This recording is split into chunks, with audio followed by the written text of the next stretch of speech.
വാഹനങ്ങളിൽ വിപ്ലവകരമായ നേട്ടം കൈവരിച്ചിരിക്കുകയാണ് ചൈനീസ് കമ്പനിയായ BYD. ഇലക്ട്രിക് വാഹനങ്ങളുടെ ചാർജിംഗ് സമയം പലപ്പോഴും വാഹനം ഓടിക്കുന്നവർക്ക് ഒരു ബുദ്ധിമുട്ടാകാറുണ്ട്. മണിക്കൂറുകൾ സമയമെടുത്തിരുന്ന ചാർജിംഗ് സമയം മിനിറ്റുകളായി കുറയ്ക്കാൻ ഈ മേഖലയിൽ തുടരുന്ന ഗവേഷണങ്ങളുടെ ഫലമെന്നോണം സാധിച്ചിരിക്കുകയാണ് എന്ന റിപ്പോർട്ടുകളാണ് ഇപ്പോൾ പുറത്തുവരുന്നത്. ഇലക്ട്രിക് വാഹനങ്ങൾ വാങ്ങുന്നതിനുള്ള ഏറ്റവും വലിയ തടസ്സങ്ങളിൽ ഒന്നായ ചാർജിംഗ് സമയം പരിഹരിക്കുക എന്നതാണ് ഈ നവീകരണത്തിന്റെ ലക്ഷ്യം തന്നെ. ഇലക്ട്രിക് വാഹനങ്ങൾക്കായി 1000 കിലോവാട്ട് ചാർജിംഗ് വേഗതയുള്ള super platform all new electric architecture ഒരുക്കിയിരിക്കുകയാണ് BYD. ഇതോടൊപ്പം തന്നെ വെറും 5 മിനിറ്റ് ചാർജ് ചെയ്താൽ 470 കിലോമീറ്റർ ഓടാൻ കഴിയുന്ന ബാറ്ററിയാണ് BYD വികസിപ്പിച്ചിരിക്കുന്നത്.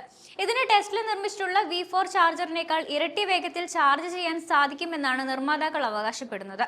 ഫ്ലാഷ് ചാർജ് എന്ന് വിശേഷിപ്പിക്കുന്ന ബ്ലേഡ് ബാറ്ററിയിൽ ലിഥിയം അയൺ ഫോസ്ഫേറ്റ് സംവിധാനമാണ് ഉപയോഗിക്കുന്നത്. ഇത് പുതുതായി വികസിപ്പിച്ച ഒന്നാണ്. അതേസമയം ബാറ്ററിയുടെ ഭാരവും ശേഷിയും നിർമ്മാതാക്കൾ ഇതുവരെ വെളിപ്പെടുത്തിയിട്ടില്ല. അതിവേഗ ചാർജിംഗ് സംവിധാനത്തിൽ പോലും ബാറ്ററിയുടെ ചൂട് നിയന്ത്രിക്കാൻ സാധിക്കുമെന്നാണ് BYD അവകാശപ്പെടുന്നത്. ബാറ്ററിയുടെ ശേഷിയെ അപേക്ഷിച്ച് 10 ഇരട്ടി വരെ ചാർജ് സപ്ലൈയാണ് ഈ ഒരു സംവിധാനത്തിൽ സാധ്യമാക്കുന്നത്.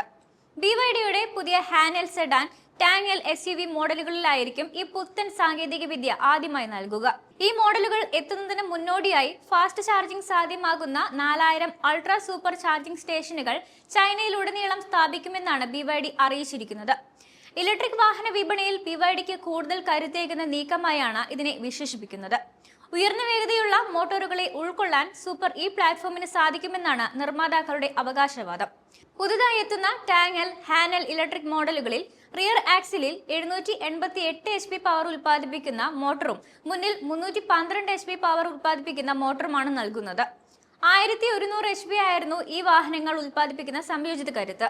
ഹാനൽ 2.7 സെക്കൻഡിലും ടാങ് 3.6 സെക്കൻഡിലും 100 കിലോമീറ്റർ വേഗത കൈവരിക്കും. അതേസമയം BYDയുടെ പുതിയ സാങ്കേതിക വിദ്യയുടെ സുരക്ഷയുടെ കാര്യത്തിൽ വിദഗ്ധർക്ക് ചെറിയ ആശങ്കയുമുണ്ട്. കാരണം പഴയ സാങ്കേതിക വിദ്യയിൽ പ്രവർത്തിക്കുന്ന ബാറ്ററികൾ സൂപ്പർ ഫാസ്റ്റ് ചാർജിങ്ങിന് അനുയോജ്യമാകണമെന്നില്ല. മാത്രമല്ല ബാറ്ററിയിലേക്ക് കൂടുതൽ അളവിൽ കറണ്ട് നൽകുന്നത് ബാറ്ററി ചൂടാകാനും അപകടങ്ങൾക്കും കാരണമായേക്കാമെന്നും വിദഗ്ധർ മുന്നറിയിപ്പ് നൽകുന്നുണ്ട്. എന്നാൽ 1000 വോൾട്ട് വരെ കറണ്ട് നൽകുന്നത് വാഹനത്തിന്റെ ബാറ്ററി, മോട്ടോർ, എയർ കണ്ടീഷനിംഗ് പോലുള്ള സംവിധാനങ്ങളെ തകരാറിലാക്കാൻ സാധ്യതയുണ്ട്. ചൈനയിൽ 1000 കിലോവാട്ട് ചാർജിംഗ് സ്പീഡ് സാധ്യമാണെങ്കിലും ഇന്ത്യയിൽ ഇതത്ര എളുപ്പമുള്ള ഒരു കാര്യമല്ല. ഇന്ത്യയിലുള്ള EV ചാർജിംഗ് രംഗത്തെ ശേഷിക്കുറവ് തന്നെയാണ് പ്രധാന കാരണം. BYDയുടെ ഫാസ്റ്റ് ചാർജിംഗ് ഇന്ത്യക്കാർക്ക് വിദൂര സ്വപ്നം മാത്രമാണെന്നാണ് വിദഗ്ധർ പറയുന്നത്. അതല്ല എങ്കിൽ ഇന്ത്യ സ്വന്തം സാങ്കേതിക വിദ്യ കണ്ടുപിടിക്കണമെന്നും ഇതിനുവേണ്ടിയുള്ള ഗവേഷണങ്ങൾ നടന്നുകൊണ്ടിരിക്കുകയാണെന്നും വിദഗ്ധർ പറയുന്നു.